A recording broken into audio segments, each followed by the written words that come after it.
Hello കൂട്ടുകാരെ, ഞാനൊരു കഥ പറയാം. നഗരത്തിലെ തിരക്കേറിയ ഗവൺമെന്റ് ആശുപത്രിയിലെ ഐസിയുവിലായിരുന്നു ശ്യാമയ്ക്ക് ഡ്യൂട്ടി.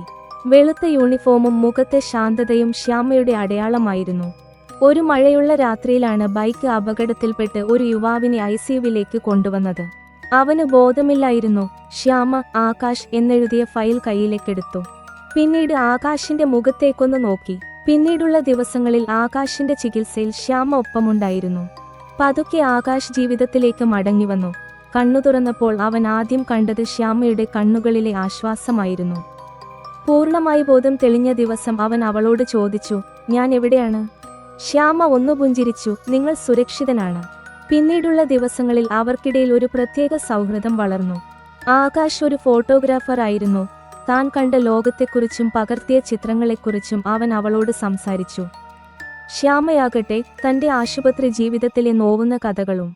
ഒരു നേഴ്സ് എന്ന നിലയിൽ രോഗികളോട് തോന്നുന്ന കരുതലിനപ്പുറം എന്തോ ഒന്ന് അവളിലും മൊട്ടിടുന്നുണ്ടായിരുന്നു.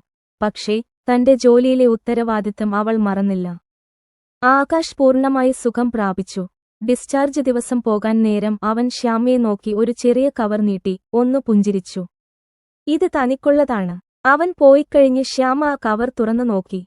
അതിലൊരു മനോഹരമായ ചിത്രമുണ്ടായിരുന്നു. ഐസിയുവിന്റെ ജനാലയ്ക്കിൽ നിന്ന് പുറത്തെ മഴ നോക്കി നിൽക്കുന്ന ശ്യാമയുടെ ചിത്രം. ആകാശ് തന്റെ ക്യാമറയിൽ പകർത്തിയതായിരുന്നു അത്. അതിനൊപ്പം ഒരു കുറിപ്പും ഉണ്ടായിരുന്നു.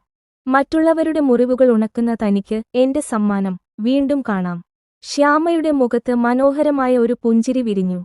വർഷങ്ങൾക്കിപ്പുറം ശ്യാമ ഇന്നും ആ ആശുപത്രിയിൽ ജോലി ചെയ്യുന്നു. പക്ഷെ ഇപ്പോൾ അവൾ തനിച്ചല്ല. ഓരോ വൈകുന്നേരവും ഡ്യൂട്ടി കഴിഞ്ഞ് ഇറങ്ങുമ്പോൾ ഹോസ്പിറ്റൽ ഗേറ്റിന് പുറത്ത് ആകാശ് അവളെ കാത്തുനിൽപ്പുണ്ടാകും. പ്രണയം എന്നത് വെറും വാഗ്ദാനങ്ങളല്ല, മറിച്ച് പരസ്പരമുള്ള കരുതലാണെന്ന് അവർ തെളിയിച്ചു. കൂടുതൽ കഥകൾ കേൾക്കാനായി ചാനൽ സബ്സ്ക്രൈബ് ചെയ്യുക. നിങ്ങൾക്കും കമന്റ് ബോക്സിൽ അനുഭവങ്ങൾ പങ്കുവെക്കാം. ശുഭദിനം.